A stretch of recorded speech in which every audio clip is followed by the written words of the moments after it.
La entrevista a la carta, en diálogo directo con los protagonistas de los hechos. Está con nosotros Isabel Vargas, presidenta de la Unión Nacional de Educadores, UNE. ¿Cómo está, Isabel? Muy buenas tardes. Gracias por estar con nosotros. Muy bien, muy buenas tardes a ustedes y a todas las personas que nos están escuchando en este importante medio de comunicación.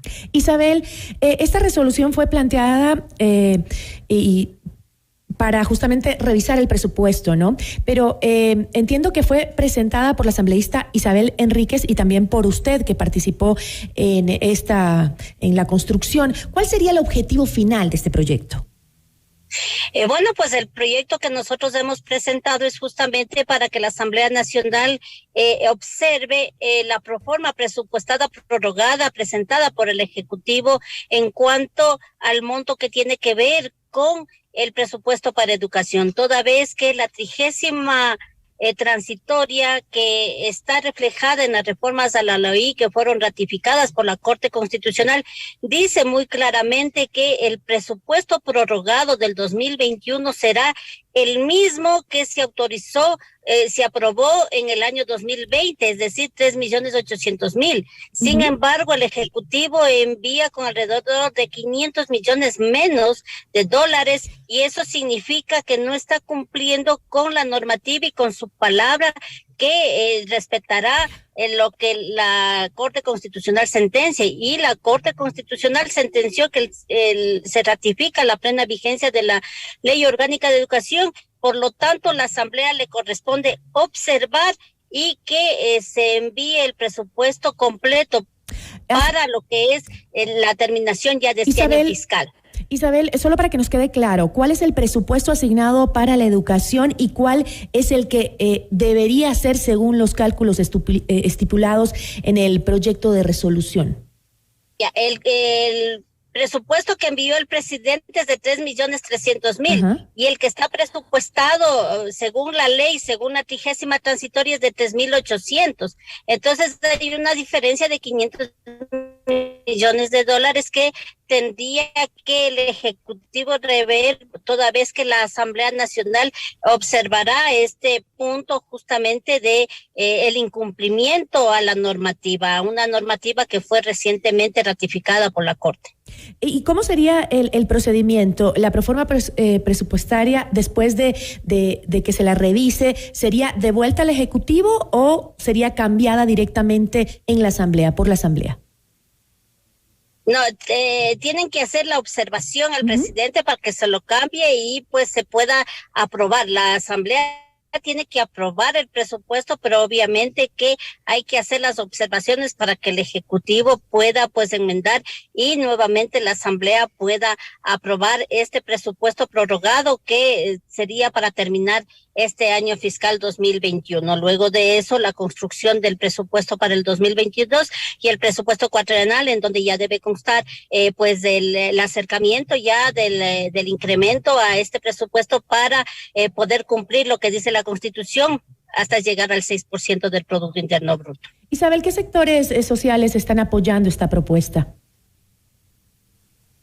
Bueno, pues de la propuesta están aprobando la comunidad educativa, que es la clase obrera, que son los pequeños comerciantes, es decir, pues dentro del Frente Unitario de Trabajadores, también el Frente Popular, la CONAIE, los estudiantes, la FEGUE, asociaciones de padres de familia, que ven que la educación sigue afectada y que no ha habido cambios y que para este inicio del año lectivo de la Sierra, pues seguimos en las mismas condiciones que estábamos antes. No ha habido ningún cambio y al contrario, el hecho de que buscar un padrino, una madrina, significa ponerles a los maestros, ponerles a los padres de familia a ir a golpear puertas. Lo que se tiene que hacer es cumplir con la ley, nosotros decimos, y en caso de las empresas, el presidente de la República, en lugar de nombrarles padrinos o madrinas de las instituciones educativas, lo que tendría que hacer es cobrar los impuestos que están evadiendo y eludiendo, que son alrededor de 7.700 millones de dólares, y con eso inclusive pues el presupuesto sería equilibrado con este dinero. Entonces, eso es lo que está afectando y por eso los padres de familia, la comunidad educativa está apoyando que pues desde la Asamblea Nacional se haga esta observación y desde el Ejecutivo cumpla con el mandato de la ley. ¿Qué otros recortes al presupuesto de la educación contempla la actual proforma enviada por el Ejecutivo?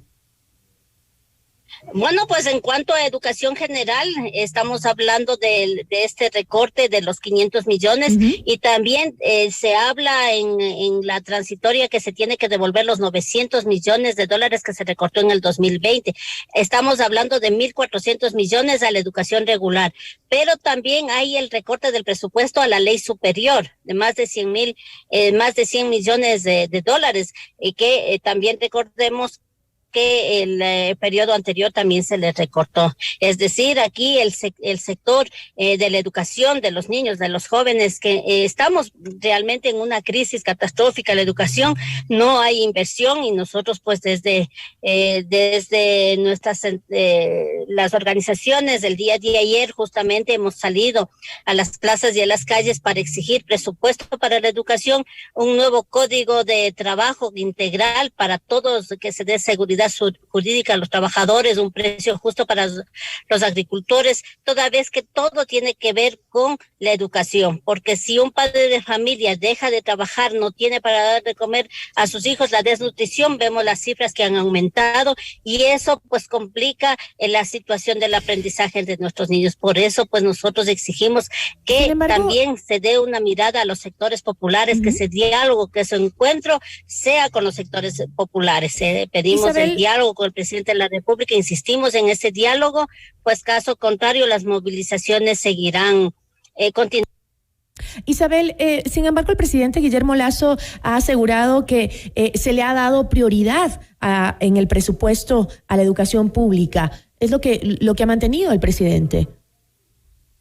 Pues vemos que en la realidad no es así, porque una cosa es lo que se dice y otra cosa es lo que se hace, y estamos demostrando que no está cumpliendo. Tiene que cumplir lo que estrictamente dice la ley. Las normativas no es para interpretarlas, sino son mandatorias. Y el presidente de la República ha enviado un presupuesto inferior a lo que establece esta normativa que fue prácticamente ratificada por la Corte. Esto es un mandato y por lo tanto nosotros sí exigimos esa verdadera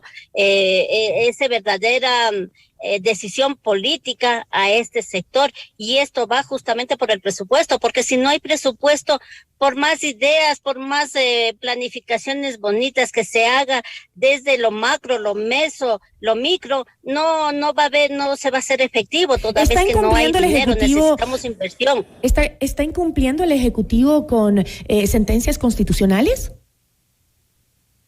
Por supuesto que está incumpliendo, porque la Corte Constitucional ratificó la plena vigencia de la ley, le declaró 100% constitucional, y la 30ª transitoria dice claramente que debe reformarse el presupuesto prorrogado y que debe estar en la misma cantidad de la que se aprobó en un inicio, es decir, al inicio en el 2020. Y entonces envía un presupuesto con 500 millones menos. Desde la Unión Nacional de Trabajadores, desde la Unión Nacional de Educadores, conjuntamente con la comunidad educativa, nosotros seguiremos haciendo los trámites administrativos y judiciales, porque la ley dice claramente que el funcionario que incumpla esta transitoria será objeto de destitución, y entonces ahí habla claramente, la transitoria es muy clara, no da lugar ni siquiera a una mala interpretación. Entonces, por lo tanto, nosotros le pedimos al Ejecutivo que se ciña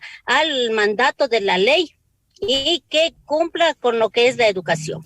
En conclusión, Isabel, entonces los recursos recortados debían ser restituidos en su totalidad en este corte presupuestario. Por supuesto que en esta proforma presupuestaria prorrogada del año 2021 debía ya constar incluso lo que se recortó el año anterior, y al contrario, contrario, lejos de restituir los 900 millones, al contrario, nos reducen 500 millones más. Y es por eso, claro, que no hay dinero para infraestructura, no hay dinero para mantenimiento, eso es lo que nos dicen. Pero nuestra preocupación y la preocupación del pueblo es que no hay dinero para nosotros, pero para la corrupción, ¿cómo es que cada día hay escándalos de corrupción? Entonces nosotros sí le pedimos al presidente revea esta situación. La educación tiene que ver con los ingresos permanentes y resulta que el SRI, su directora, anuncia que ha habido un aumento de la recaudación en el impuesto al valor agregado, en el impuesto a la renta ha habido un aumento del 8%. Y si hablamos de ingresos permanentes, ¿qué está pasando con el impuesto por las salidas de divisas?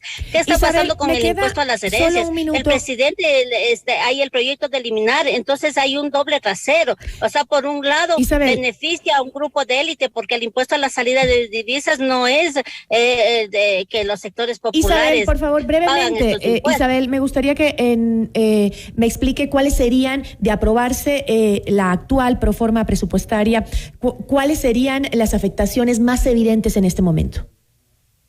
Bueno, pues la afectación directa en este momento a educación es el mantenimiento, la infraestructura no está para el regreso a las clases presenciales, también está siendo afectado el que no están cumpliendo con el regreso de los profesores que fueron despedidos en plena pandemia, es decir, no hay profesores para que cubran los grupos, no podemos tener grupos de 40, de 50 estudiantes y entonces ahí pues nos faltaría esos profesores. No hay dinero para contratar el profesional especializado para el Departamento de Consejería Estudiantil, para que haya una verdadera inclusión que tanto necesitamos en este momento. Hay un cambio, Isabel, en el sistema educativo y el plan de nivelación, el plan de reinserción escolar no puede aterrizar justamente por falta de dinero y por falta de la inversión en educación.